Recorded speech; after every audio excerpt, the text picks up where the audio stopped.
Hola, el día de hoy veremos la perspectiva histórica del lenguaje Haskell.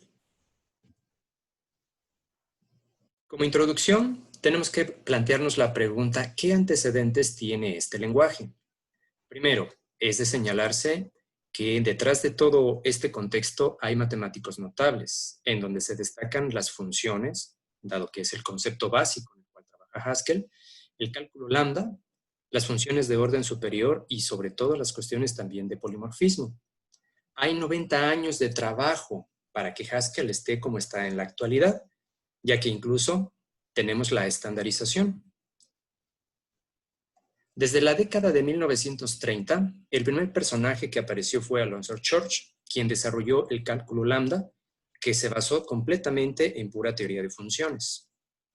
Pasamos a la década de 1950 con John McCarthy, quien desarrolló Lisp, que fue el primer lenguaje funcional, fue influenciado por el cálculo lambda y sobre todo que se caracterizó por la restricción en la asignación de variables.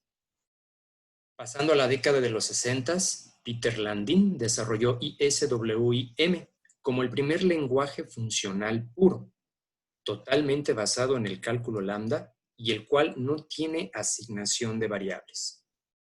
Hacia la década de 1970, John Backus desarrolló FP, un lenguaje funcional con funciones de orden superior, es decir, funciones que aceptan otras funciones como argumentos, y también trabajó con lo que es el razonamiento sobre programas. En la misma década, Robin Milner desarrolló ML como el primer lenguaje funcional moderno, que incluyó la inferencia de tipos y además los tipos polimórficos.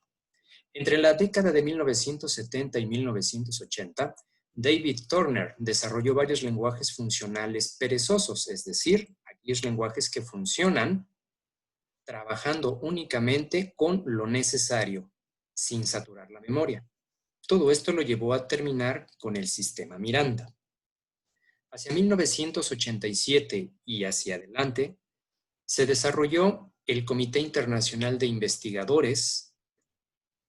Se inicia el desarrollo de Haskell como el lenguaje funcional perezoso estandarizado.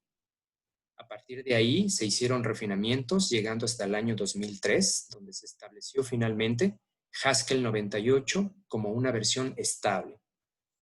Actualmente, Haskell tiene una distribución estándar, tiene soporte de bibliotecas, incluye cada vez nuevas características, hay muchas herramientas de desarrollo que lo soportan, es de amplio uso en la industria, tiene influencia evidentemente de otros lenguajes.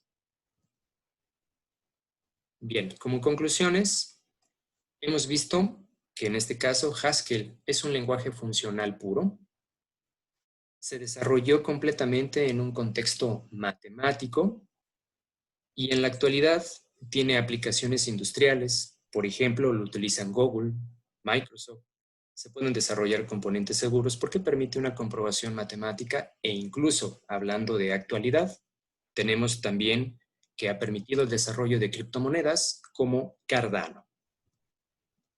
Muchísimas gracias. Hasta luego.